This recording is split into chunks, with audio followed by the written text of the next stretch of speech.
إن الحمد لله نحمده ونستعينه ونستغفره ونعوذ بالله من شرور أنفسنا ومن سيئات أعمالنا من يهده الله فلا مضل له ومن يضلل فلا هادي له وأشهد أن لا إله إلا الله وحده لا شريك له وأشهد أن محمدا عبده ورسوله. Indeed, all praise is due to Allah, and as such we should praise Him, seek His help, seek refuge in Him from the evil which is within ourselves and the evil which results from our deeds. For whomsoever Allah has guided, none can misguide, and whomsoever Allah has allowed to go astray, none can guide. And I bear witness that there is no God worthy of worship but Allah, and that Muhammad sallallahu alayhi wasallam is the last messenger of Allah. إن أصدق الحديث كتاب الله وخير هدي هدي محمد صلى الله عليه وسلم وشر الأمور محدثاتها وكل محدثة بدعة وكل بدعة ضلالة وكل ضلالة في النار. Indeed, the best form of speech is the Book of Allah, and the best source of guidance that brought by Muhammad sallallahu alaihi wasallam. And the worst of all affairs are the innovations in religion. For indeed, every religious innovation is a source of misguidance, and all sources of misguidance ultimately lead to the hellfire.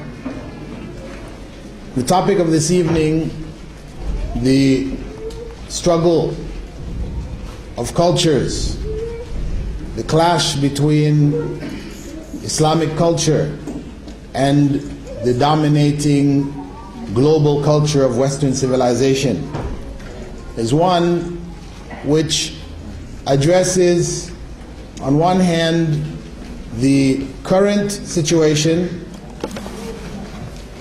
It addresses, on one hand, the current situation which exists in the world today, which is very important for us to understand with regards to da'wah, how to explain Islam to others, how to explain the contradiction that exists, the contradiction between us saying that Islam means peace and Muslims being at the center of all of the major conflicts around the world. And at the same time, it addresses the position of the Ummah with regards to this struggle and what is in front of that Ummah which Allah praised with regards to the struggle. Whether there is in the future, or what appears to us, a good chance for success, or are we on a road to failure? We have to analyze our existing circumstances, understand the forces that are at play, and then we have to set for ourselves a path by which we can successfully maintain Islam and convey it in the times to come. The beginning of this talk, or the concept of cultural struggle, takes the world situation back to one of culture which is related to religion, but not necessarily religious. A struggle which has its relationships in religion, but is not necessarily purely a religious struggle. The struggle in general has been defined for us quite succinctly by Professor Samuel P. Huntington, a professor of political science, leading universities in the States, advisor to the presidents. He defined that struggle in his book called The Clash of Civilisations, saying, the underlying problem for the West is not Islamic fundamentalism, It is Islam. A different civilization whose people are convinced of the superiority of their culture and are obsessed with the inferiority of their power. The problem for Islam, he goes on to explain, is not the CIA or the US Department of Defense. It is the West. A different civilization whose people are convinced of the universality of their culture and believe that their superior, if declining power, imposes on them the obligation to impose that culture throughout the world.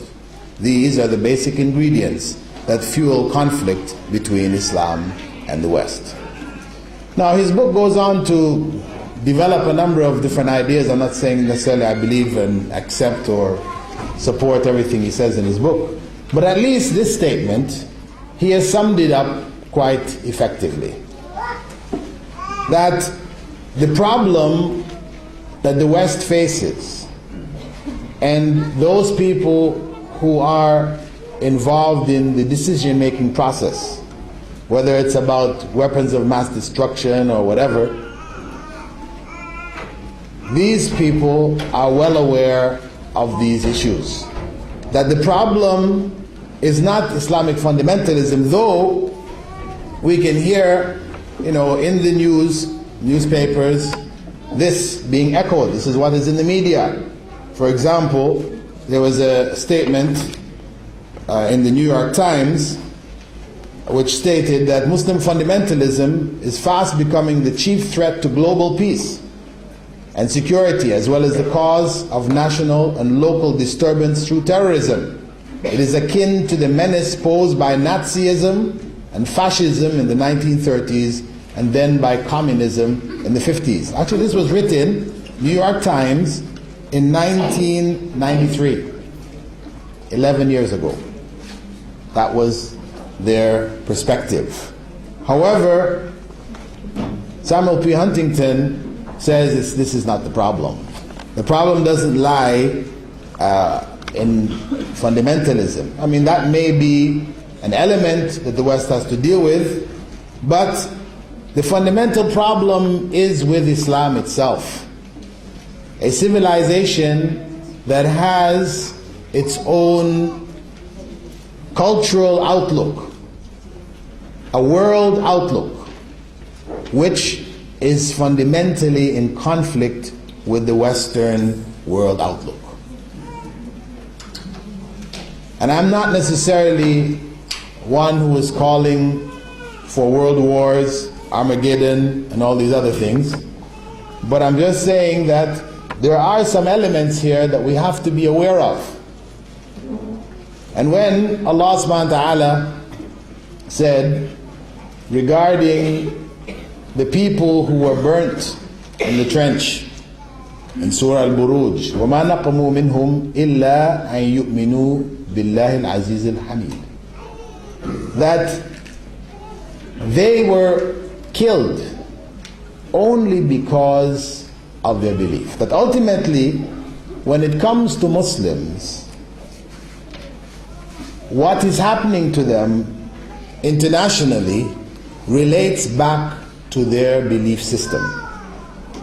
That their belief system is not a changeable belief system, not one which may be modified. So though, for example, from the Western perspective, they like to deal with moderate Muslims, liberal Muslims. And a moderate and a liberal Muslim is one who may take a drink once in a while. Pork is not a big thing, but he's a Muslim or she's a Muslim. They pray sometimes. But any kind of a Muslim who says, well, no, I have to pray 5 times a day, he's a fanatic. I don't shake the hands of women, he's extremist. I don't drink alcohol, he is intolerant. All these types of epithets that we find put on a person who just wants to practice basic Islam.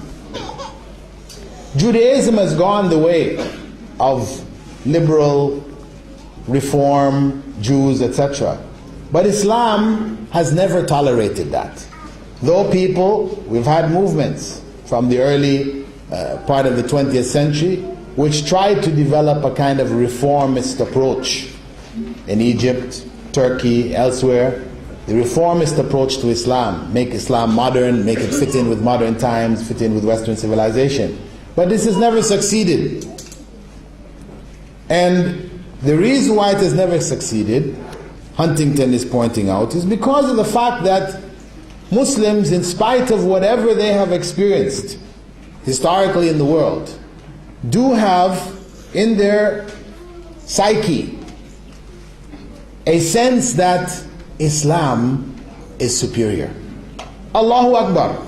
It's there in our adhan every day. Allahu Akbar. We keep hearing it time and time. Islam is superior. Allahu Akbar. And that can't be taken out of the psyche of Muslims. So no matter how long we find Muslims subjugated. Look at Chechnya. And what happened to the Chechnyans? How their country was absorbed into the Russian Empire. Their people sent to Siberia. Half their population died in transporting them across Russia into Siberia. Yet they came back and are a major thorn in the side of Russia today. And they're calling for Islam, establishing Islam. After all those years of communist indoctrination, communist rule, etc., etc. That is the resiliency that Islam has, because of that fundamental concept that Islam is in fact the truth. It is in fact greater and better than anything else. So it's a sense of superiority. And this is what we hear in the West when they're talking about modifying the textbooks in Muslim schools, whether in Pakistan or in Saudi Arabia or in Egypt. These textbooks need to be modified so that people are not feeling that they are superior, that their religion is superior to all of the other religions. You know, they should take the modern world religions approach. You know, as world religions is being taught as a subject, for example, in schools, the basic approach is to show all of the religions teach good. So therefore, one should not feel any kind of special thing about his or her own religion. To do that is to be intolerant, to be bigoted. They have a variety of different names for one who says, well, no, my religion is the best. We should see all the religions and accept all. But that's not what Islam says. What Allah subhanahu wa ta'ala says is, وَمَنْ يَبْتَغِي غَيْرَ الْإِسْلَامِ دِينًا فَلَنْ يُقْبَلَ مِنْهُ. Whoever chooses or wishes another religion besides Islam, it will not be accepted by him. Right? It will not be accepted from him or her. There is only one way. There is only one religion. And that is a fundamental principle which, no matter what the West tries to do, it cannot change that. You can't change the Quran. Yeah, you might change some Muslims. You might change their governments, might interfere with their educational systems, etc., but you can't change the Quran. 1,400 years have passed and the Quran remains the same. It is not going to be changed. So it is something which is beyond their reach. It is beyond their reach. With regards to Muslims, looking from the other side, we said that the West, for Muslims, though the CIA, the Department of Defense, of course, this is talking about the American military, you know, Iraq is right in front of us, Afghanistan was before that, you know, etc. That this is not the big problem. This is a problem, no doubt. Muslim oil is something which is valued, highly valued, and people will try to find all kinds of excuses to get at it. But this is not the essential problem. The essential problem lies within Western civilization itself and its outlook. its world outlook. And its world outlook is summed up in two principles: secular democracy. And this is what you hear being said time and time again. You know, whenever leaders from the West are speaking, you hear them echoing this thing of our way of life, our democracy, that you know, these countries are opposed, they hate, they are jealous of us, or whatever about our democracy, the great democracy of the West. This is what is continually repeated. And their attitude that it is superior to all other. It is universal. All societies are supposed to come there. This is their point of view. All societies should be democratic and secular, ultimately. Where did they get that from? What is the source of that arrogance? What is the evidence that they teach in schools, in universities, in their institutions? You hear echoed time and time again. What is the basis for that? Tell me.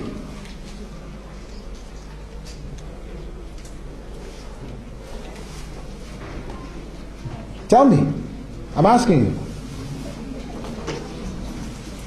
Mental reasoning. Mental reasoning. Well, no doubt they do some mental reasoning, but there is something at the bottom of it, which was the seed of which was laid by an individual from the UK who traveled on a ship called the Beagle. What's his name? Darwin. Yes, this is what's at the bottom of it. Darwin, Darwinian theory, survival of the fittest. You know, this is what's at the bottom of it. Because when they look at the world situation with Western civilization at the top of a pyramid, right? The world is like a pyramid. You have the first world up at the top of the pyramid, and the third world down the bottom. No second world, just the first, and then there's a third, big third, right? That first world, it's at the top. Why? Why are they at the top of the pyramid? Why are they, you know, ruling the world? Their technology and everything else. Because of survival of the fittest. They're there because they are the fittest. This is what they're saying, right? This is the Darwinian theory. They're there because they are the fittest. And naturally, the fittest must have the fittest systems. If you have the fittest society, you logically, this mental reasoning coming in, your systems must also be the fittest. If you've worked your way up to that, you know, before you were feudal, you went through, you know, various different stages, then you finally arrived at secular democracy, and you're at the top, then that must be where everybody else is going, is headed, whether they know it or not. So you feel it is your duty to impose this on everybody else. Your whole political strategy, your dealing with nations, etc., will always be around this principle: secular democracy. Secular more so than democracy. Democracy is an additional, you know, cream, we call the icing on the cake. But the cake is really secularism. And so you see in the dealings with different Muslim countries, wherever that Muslim country remains secular, even though they may actually be, you know, military dictatorships or whatever else, as long as they remain secular, they're fine with the West. No matter how they got there, no matter how they maintain themselves, they're fine in the eyes of the West. Secularism, that is again removing religion from politics, from the system of the society. Remove it. It should not interfere with schools. France, the hijab. What is all that about? Huh? The hijab. And in Italy it's coming, and Germany, and it's coming. There's a snowball rolling down the hill, getting bigger. It's coming. Issues of Secularism. Are we a secular society or are we not? Secular society means that you're not allowed to express and to promote your religious belief system in government-dominated areas. Privately, you want to be what you want to be in your home, in your mosque or your temple or whatever, no problem. As in America, if you want to worship the devil, no problem either. We'll even recognize you as a religion. The American Armed Forces recognizes devil worship, the Church of Satan, as a legitimate religion. And they have their chaplains and everything. So, because it's all the same to them. The secular point of view is religion's all the same. People made it up. Whether it is Christianity, Islam, Judaism, Satanism, Buddhism, whatever, it's all made up.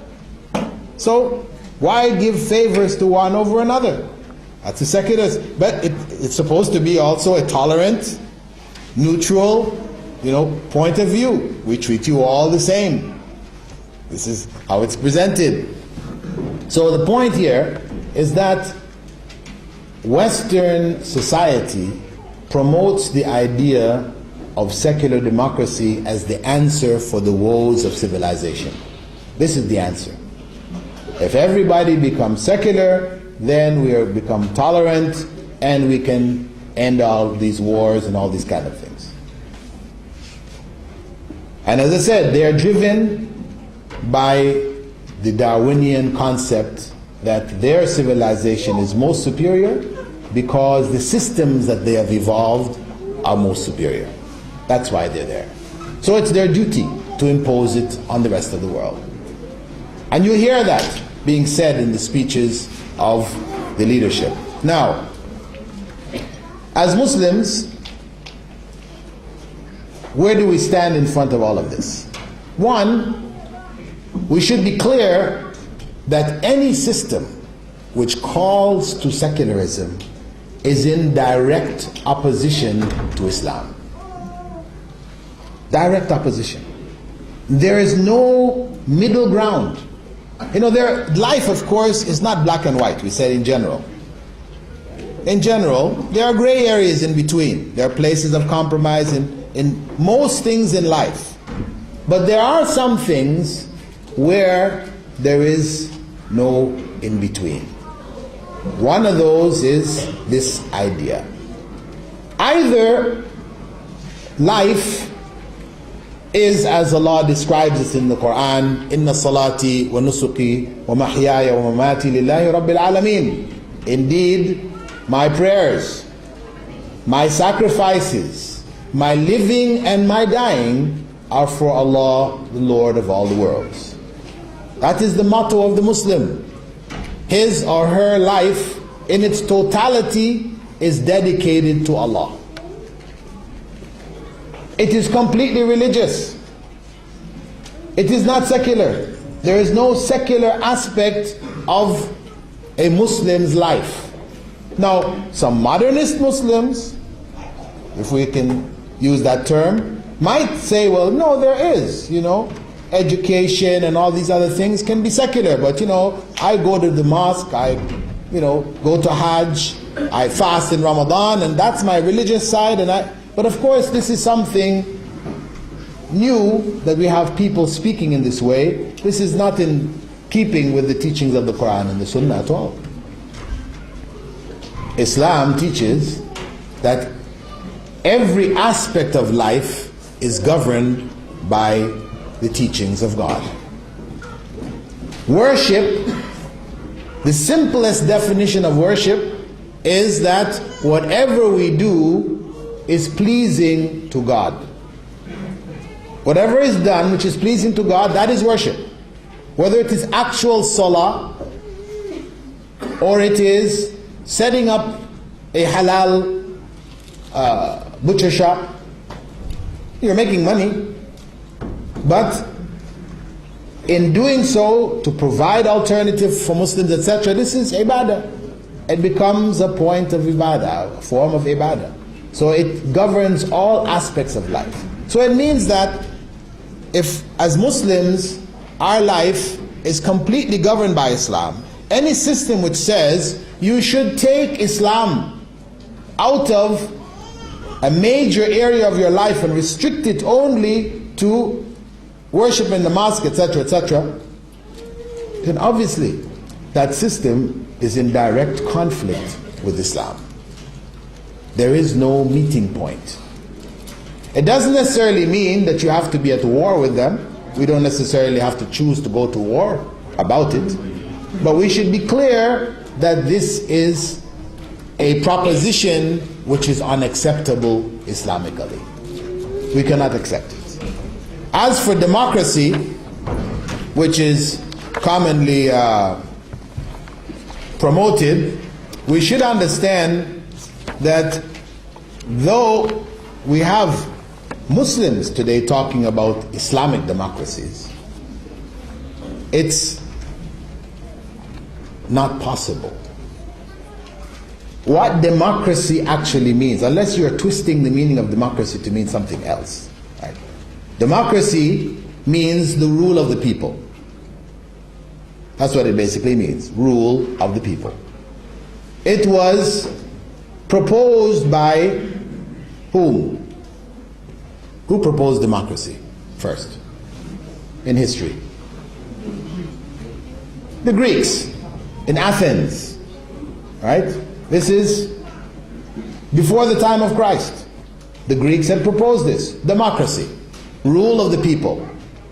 You know, Greek thinkers, the philosophers, or all their reflections, etc., they came to the idea that yes, people should decide. We shouldn't have just an individual who's making all the decisions. It should be decided by the people of the society.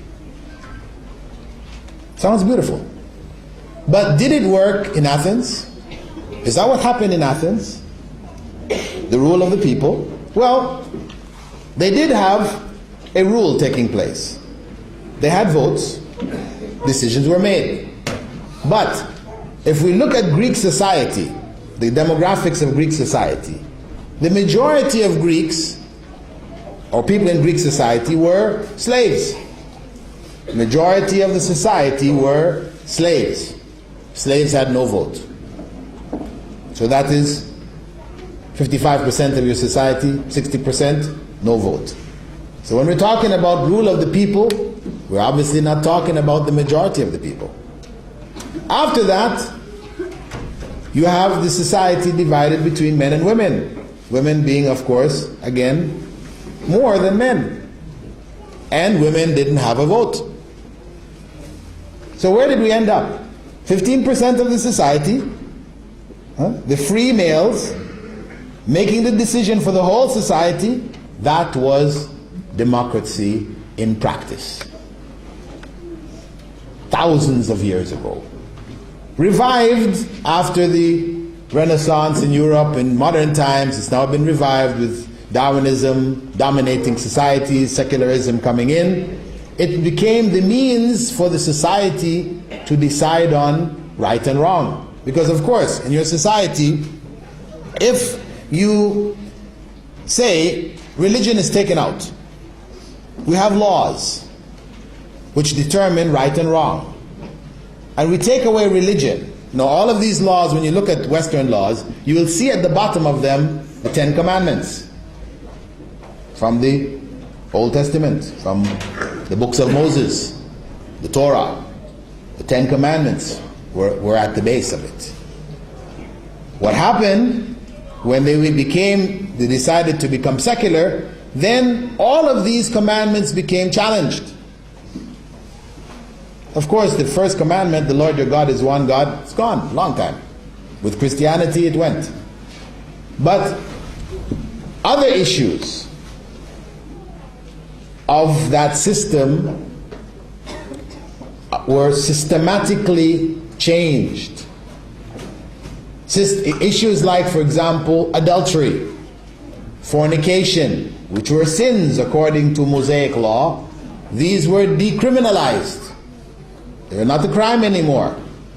Taken out. Because the basis of it was the Bible. And we are not religious. We have to find other principles to determine how males and females should relate in society. So they came up with an alternative principle. which they called what? Huh? What is the principle which they use to determine what is acceptable relationships between males and females and what is not? Equal rights. Not quite. Not equal rights. Huh? Huh? Consent is one. And what else? 2 words, 2 phrases. Consenting adults. That's the phrase. Consenting adults. Meaning, whatever consenting adults do amongst themselves, the government has no right to interfere. Has no right to come in and say you should do, you shouldn't do. No. None of your business, as long as they're consenting adults. Because the issue of consent, that was to rule out what? Rape. It rules out rape because there's no consent there. And what does adults rule out? Pedophilia. Okay? That's the idea, to rule those out. Rape and pedophilia. Pedophilia meaning adults having sexual relations with kids, because they said they're not mature enough, their minds are not mature enough to know right and wrong, so they're being taken advantage of by the adults. Right? So, after that, you're free to do whatever you want to do. And of course, what comes along with that is what? Homosexuals. Consenting adults. That was the door which opened it for homosexuals. Once that became your principle, of course, when you first made the principle, you meant between heterosexuals, males and females. But when the homosexuals brought their case, you couldn't stand against them in the court of law, because you said consenting adults. So if it's 2 males or 2 females, who's to say no? They're consenting and they're adults. And so it's coming. The marriages, you hear that struggling going on in the background there. Same-sex marriages, it's coming. It'll be here, full blast. Give it a few more years and you'll be living it. Already in Canada we have it. It's coming in places in the States. It's in Belgium, in Europe, and it's coming. That ball, it's picking up momentum.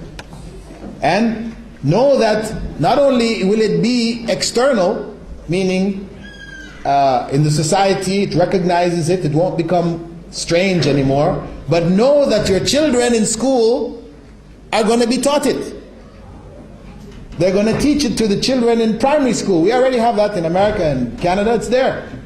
They teach them, one of the popular books is My Two Dads. Right? For grade 1 kids, when they're teaching them about about family life, one of the popular books is My Two Dads. Tom, he has a dad and a mom, but Jim has 2 dads. And Jim's 2 dads are very nice people. They take Jim out to do this and to do that, and he has a good time, and he's presented very nice. And so they're subtly brainwashing a generation that's going to come up, and it's coming here. It's going to come up where homosexuality is completely normal. Completely normal. So, that is the consequence of what? Secular democracy. Because how did they get there? They said it was through the democratic way, is we're judging right and wrong by the majority. Right? This is one of the essential principles of democracy.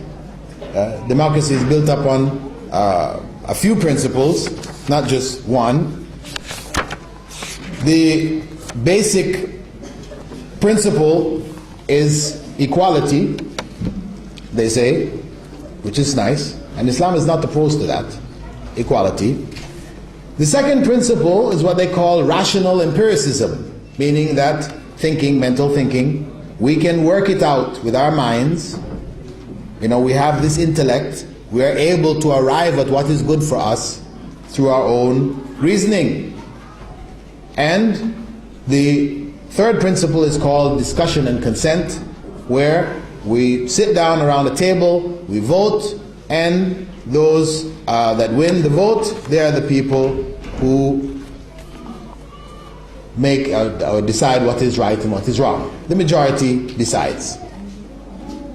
The idea of majority deciding isn't not a bad idea in and of itself, but when you start to deal with the fundamental principles of the society, then you have something very dangerous. So if we go back to the issue of human ability, intellect, able to arrive at right and wrong, a clear example, and I'm sure you can find it in the Magna Carta and other documents of societies here in Europe.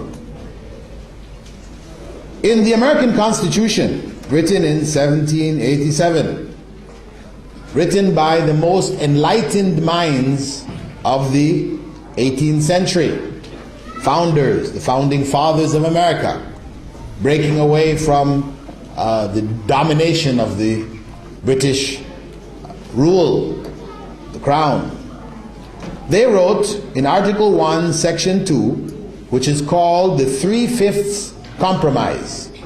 The 3/5 Compromise, they wrote there that black men would be considered or counted as 3/5 of a white man.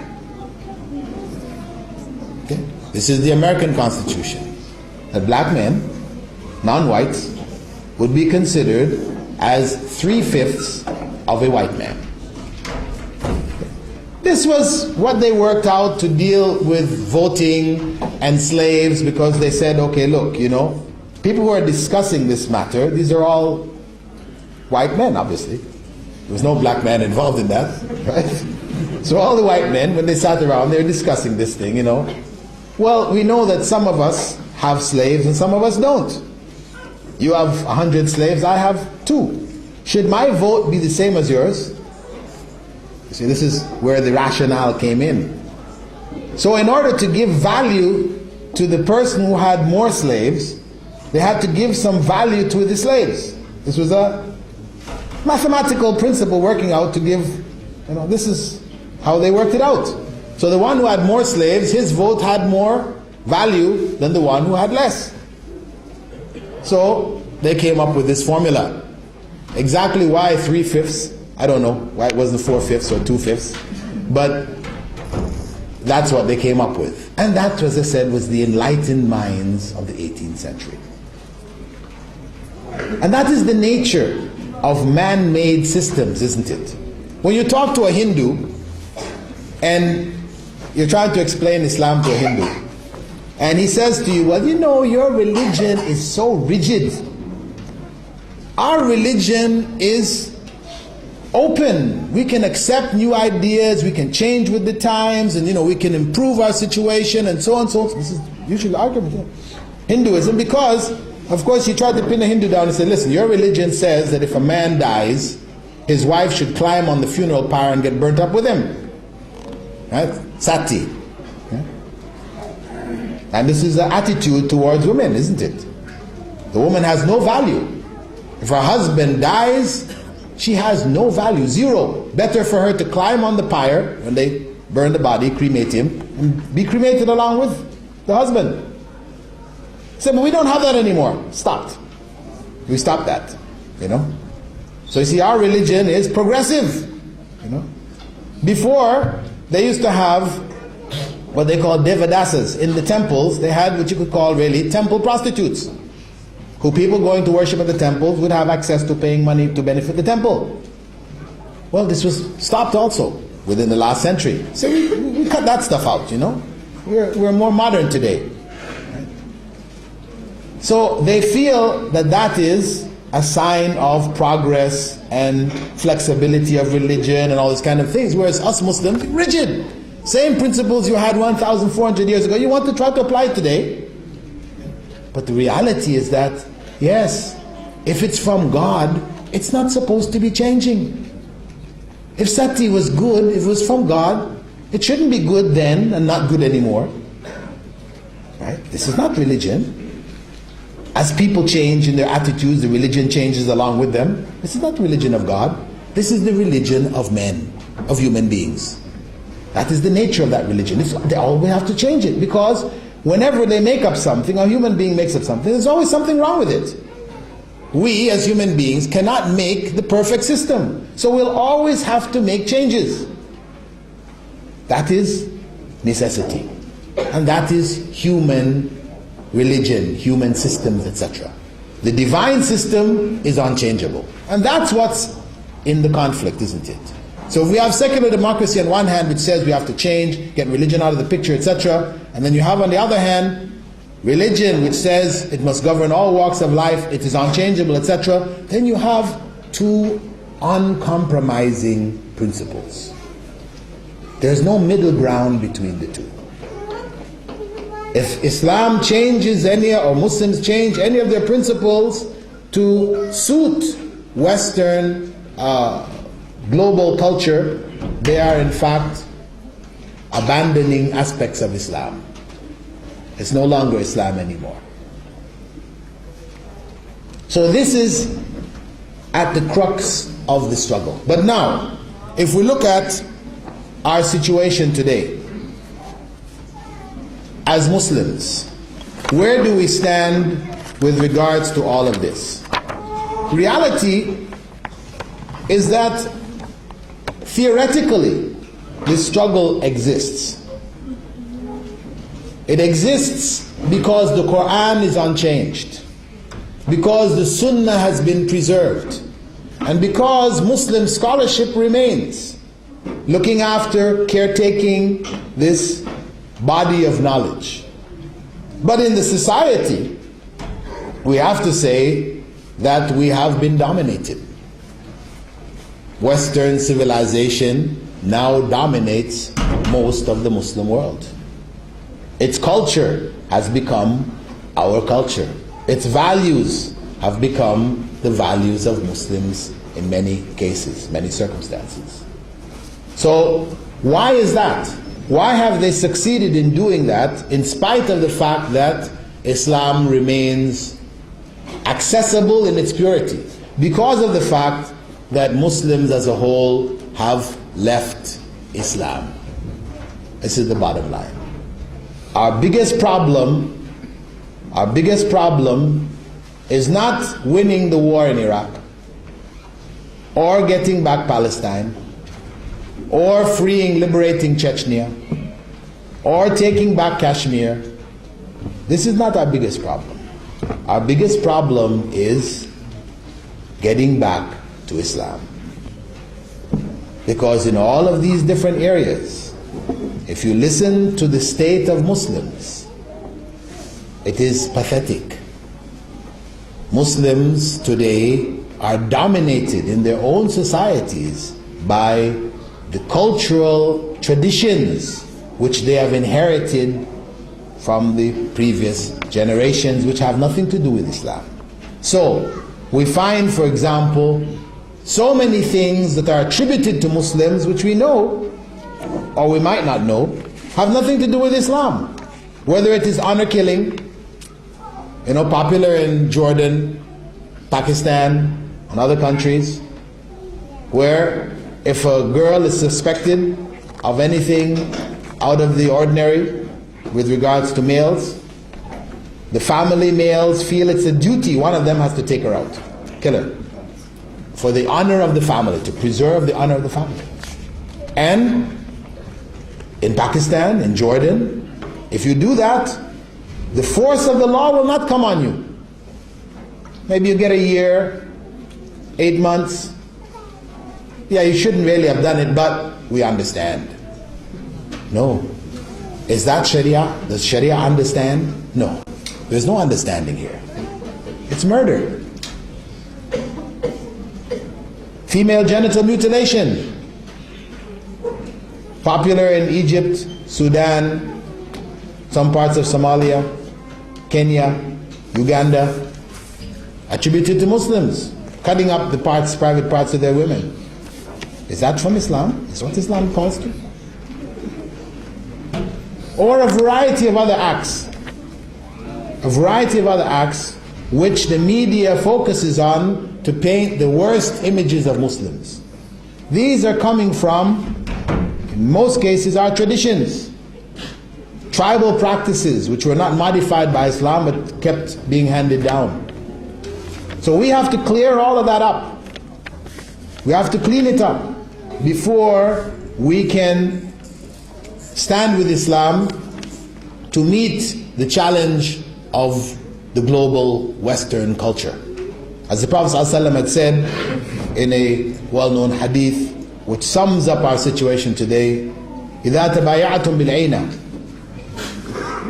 if you begin to trade in interest, calling it by other names, وَأَخَذْتُمْ أَذْنَابَ الْبَقَرِ وَرَضِيتُمْ بِالزَّرْعِ, and you are clutching on to the tails of cows and you are enamored by cultivation. In other words, the dunya, the prized things of the dunya, this is your obsession. You're obsessed with the dunya.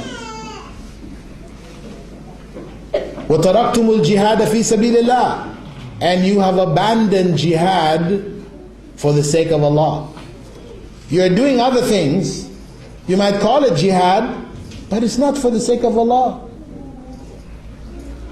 It's for other purposes. You want to set up a secular Islamic democratic state or whatever. It's not about establishing Allah's word. Your jihad is for something else, personal, not following the principles of the Sharia, the way of the Prophet ﷺ, etc. Sallallahu alaykum dhulla, Allah will put over you humiliation. He'll put it on top of you. Sallallahu alaykum dhulla. La yanzi'u ankum hatta tarji'u ila dinikum. And He will not remove it until you return to your religion. That is the bottom line. Until we return to Islam, the humiliation, the degradation that Muslims face throughout the world today will not change. We will not be able to change that situation militarily or economically. The only way is Islamically. For us to know what Islam is, clean it up, clean up Muslim practices, get it back to Islam, and that then becomes a basis for the unification of the Ummah, because we're supposed to be one Ummah. Right? This is what Allah describes us as, Ummatan Wahida. One Ummah. How can we become one Ummah when we have all this cultural baggage? Where we cannot marry our daughters to somebody else because they don't belong to the same nation, the same tribe, or even the same caste. You know, we actually have castes. We hear different parts of the Muslim world, you know, we have castes. People are actually talking about, I'm Sayyid, Chowdhury, you know, different names like this they use. It means caste. It means you're not one of these, then you can't marry him. Clans, tribes, all this. How can we be one ummah with all of these things dividing us on such a basic level? So the only solution is for us to go back to the Deen. It is a process of education, knowing Islam. And this is where our focus should be. When we look at our situation here in the UK, our focus should be on the education of the generation that we are raising here in this country, that we educate them properly Islamically. They will have academic tools to deal with the life in this part of the world, and at the same time have a consciousness of Islam, be aware of their duty in life, that there is a mission and a purpose to life, and not just acquiring as much material benefits as we can. Because in materialism, there is ultimately no success. What we seek from this world cannot be achieved from materialism. So we educate our children accordingly. And we have to educate ourselves about Islam, to break the barriers that exist amongst us, where we can't, function as that real ummah. When we gather as Somalis. or Egyptians, or Syrians, or Lebanese, or Pakistanis. You know, we don't gather as Muslim brothers or Muslim sisters. We are dominated by these tribal influences. We have to make a step ourselves as adults, raising our children here. We have to show them the example of coming together on the basis of Iman. Be with the believers. Invite. Whenever you invite, of course, yeah, there's a tendency to want to invite family, people who speak the same language as you, but make sure every time you have a gathering, every time you invite people, invite some people from the other groups, from the other people. So those people who normally just come together based on tribal languages and these type of things, nationalities, they see somebody else there, and if they see them enough times and they get used to it, then maybe they will start to do that also. But we have to start. We have to make a start ourselves. There are big problems in the world. As we said, Iraq. Can you change Iraq? All the talking, all the reading, all the writing, all the different things you can do, can you change that situation? No. Can you change the situation in your gathering? Invite some people who are not from your tribal background? Yes. So hey, what is Allah going to ask you about on the Day of Judgment? Iraq or how you gathered? He's going to ask you about how you gathered. Whether you reinforce the tribalism, the nationalism, which is part of what splits the Ummah, or whether you try to make a change. Each and every one of us has something we can contribute. And that's what we need to focus on. And with that collective effort, then we can bring about a collective change.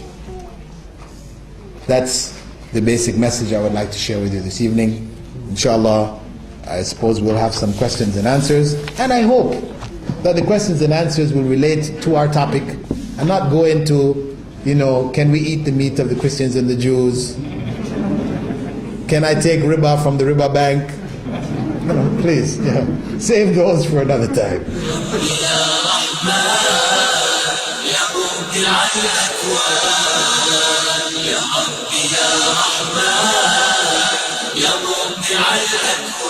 Question again, how should a Muslim living in a non-Muslim country go about cooperating with the secular laws such as that of Britain in insurance and mortgage? Well, you try to avoid any of the secular laws which go against Islamic teachings.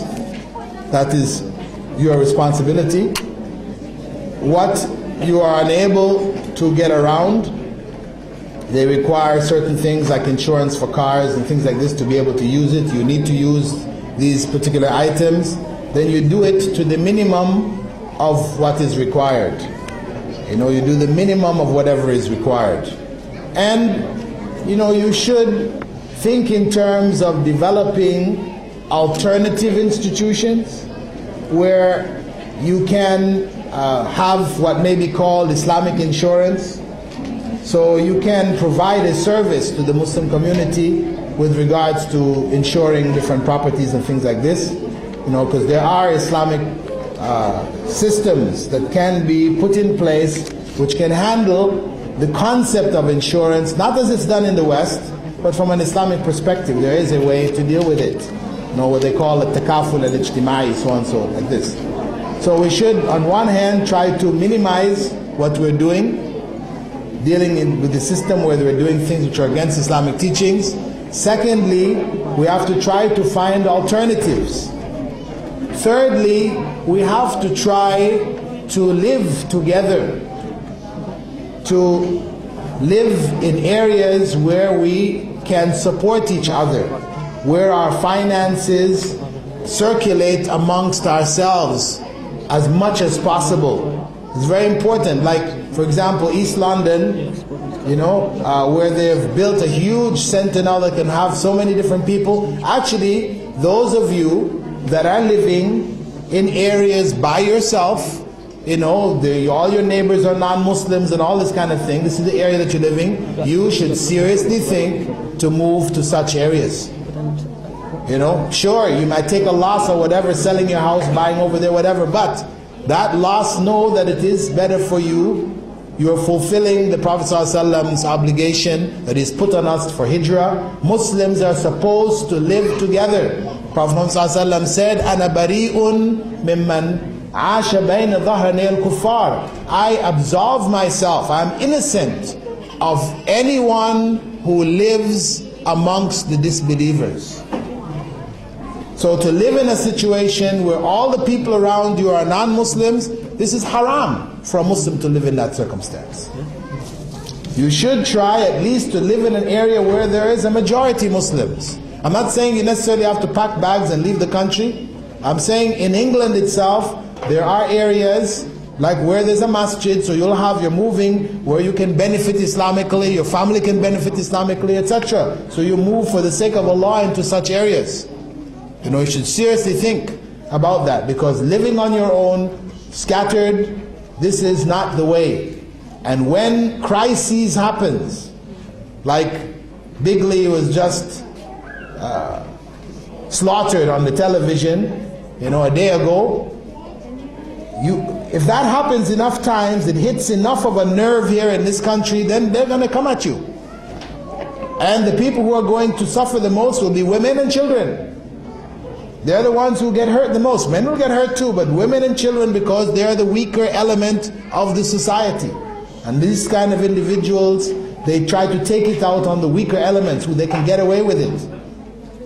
And of course, you leave your family, you're going off to work, and you leave your family, all your neighbors back front are all non-Muslims. Somebody attacks your wife or attacks your child. Are these people going to come to help you?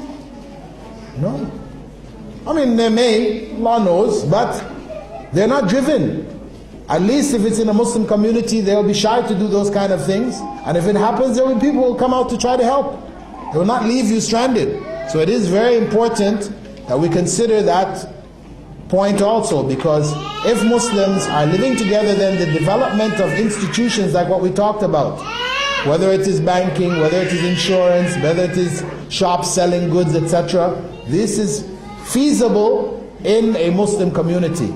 But where you have to set up your shop, in an area where most of the shops are non-Muslim shops, then what happens? You are forced, you find yourself forced. You know, I think I have to sell cigarettes.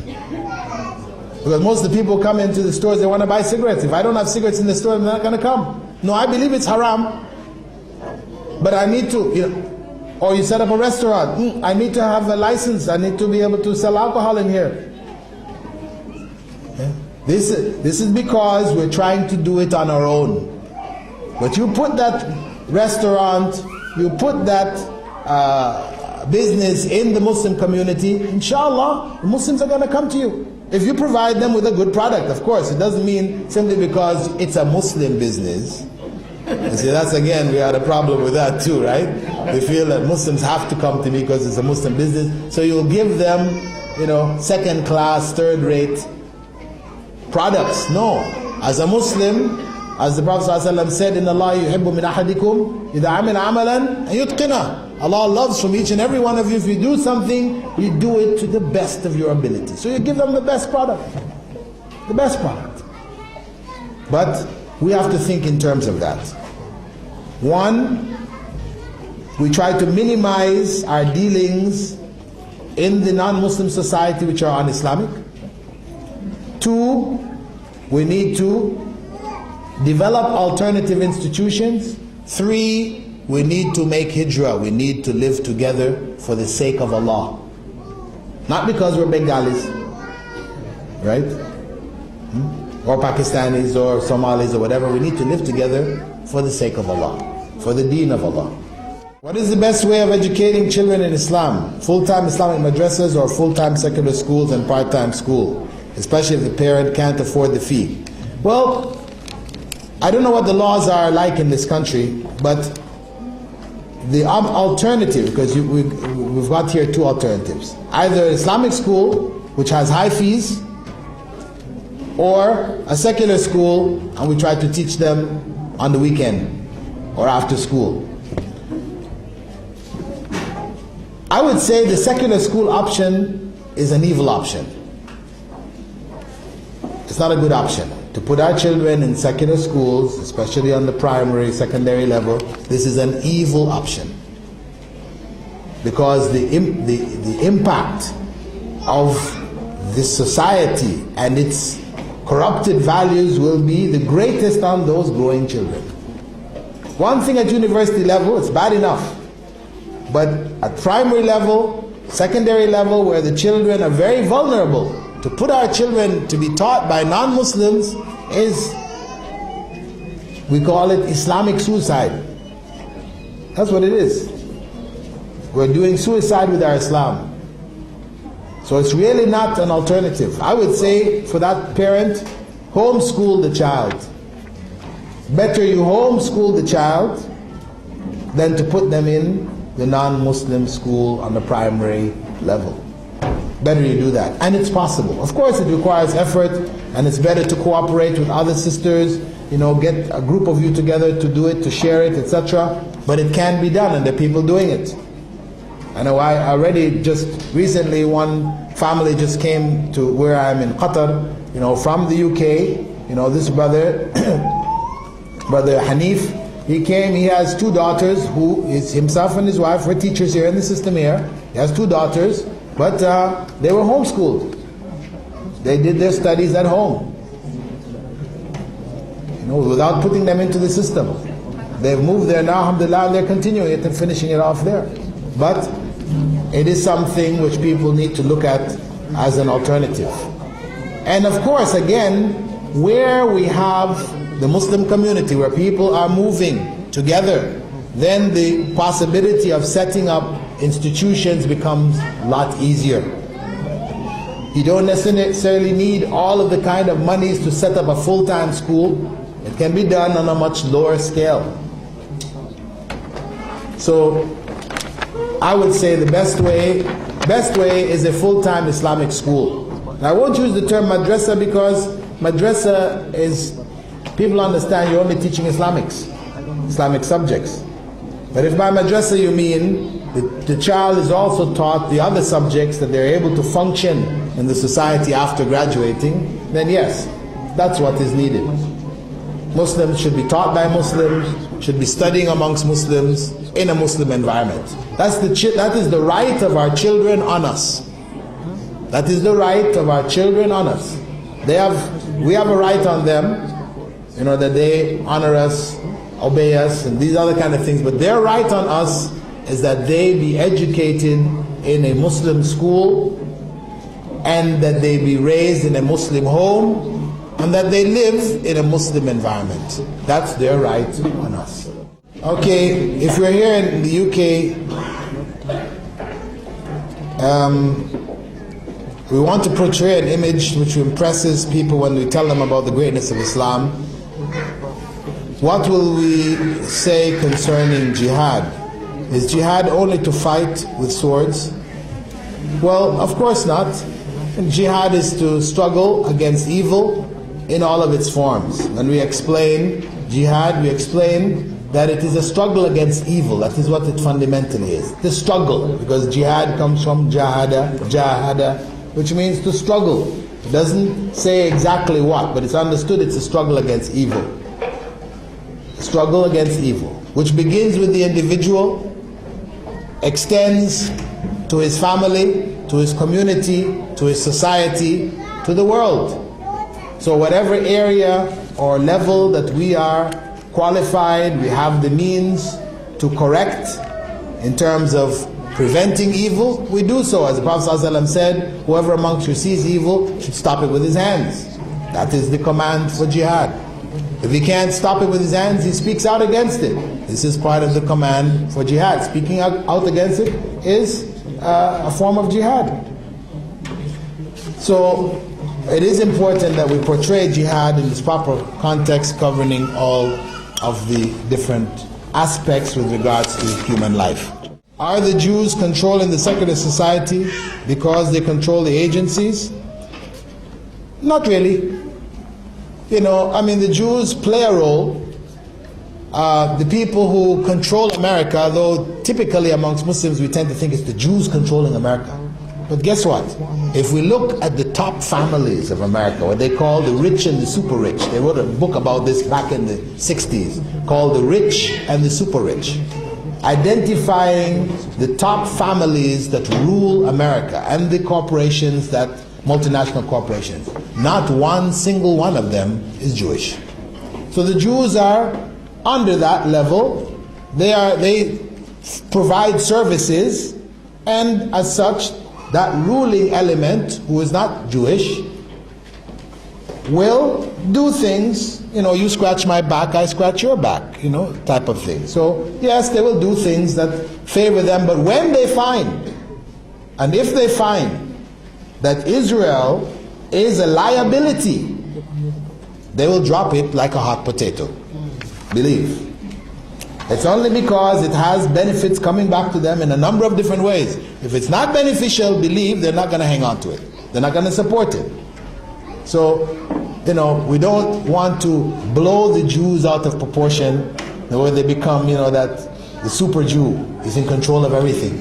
Anything wrong happens in the world, it's a Jew who did it. It's a Jew behind everything. No, please. This is like people get caught up in the jinn, it's the jinn causing everything that's lost, the jinn's involved here, No. We have those who are bent on, as I said, the fundamental philosophy, this secular democracy, and it's really secular. The democracy is even just a sham anyway. It's really secularism. These are evil individuals who are not limited to Jews or to any particular group. It is those people who have chosen the material world as their goal, and they will seek to achieve it by any means necessary. Okay, brother's question, those people who have the means to make hijrah, whether it is to another part of Britain or another part of the city where Muslims are concentrated, or it's outside of the country to a Muslim country, a country of Muslims, right? And they don't do it, are they in contradiction to the statement of the Prophet ﷺ? Of course. I mean, if you feel comfortable with the idea that the Prophet ﷺ is innocent of you, meaning he's saying, don't expect any help from me on the Day of Judgment. If you're caught in that state, on the Day of Judgment, as Allah said about those people who are caught, who die, and the angels ask them what your state was, and they say, we were oppressed in the land. And what do the angel go on to say? Wasn't Allah's earth expansive and you could make hijrah in it? Was that accepted as an excuse that you were weak? No. And Allah then goes on to say that such people, their end will be the hellfire. Their end will be the hellfire. This is serious. So the concept of hijrah, though it is very far away from a lot of people's minds, and people feel it is some kind of a, extremist kind of point of view to go on insisting on hijrah, talking about hijrah all the time. No, it is something that the Prophet ﷺ talked about all the time. We have so many hadiths about it. And the position of the scholars, the early generation of scholars, is very clear, very known. Even the idea of Muslims leaving a Muslim land and going to a non-Muslim land is considered to be kufr.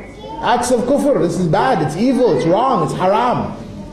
I mean, unless you're going for trade purposes, you're going on a temporary basis, but to just go and say, I want to go live amongst the disbelievers, this was inconceivable. Inconceivable. But today, for somebody to say that sounds strange, because unfortunately we have accepted it. The idea to come to Britain, to get a part of the British pie, a piece of paradise. Britain, where they pay you not to work. Alhamdulillah. Back home, if you don't work, you starve to death. Here, they pay you to stay home. The doles, you're a backup. This is haram, actually. It's haram. To come here and live on the dole is haram. This is begging. The worst form of begging. Really. It's an evil state that Muslims now feel comfortable to come here and live on the dole. Oh brother, I can do Islamic work. You know, if I work for the disbeliever, you know, then it affects my time. But if I live on the dole, then I will be able to do Islamic work. So, the non-believer, the kafir, is looking after you, looking after your economics. You're begging him, and he's looking after you so you can do Islamic work. What does that sound like? That the ends justify the means? Is that how we function in Islam? The ends justify the means? No. Haram means gives us haram ends. Inshallah, I think that was the last of our questions. Subhanakallahumma wa bihamdika, nashhadu an la ilaha illa ant, nastaghfiruka wa natubu ilayk.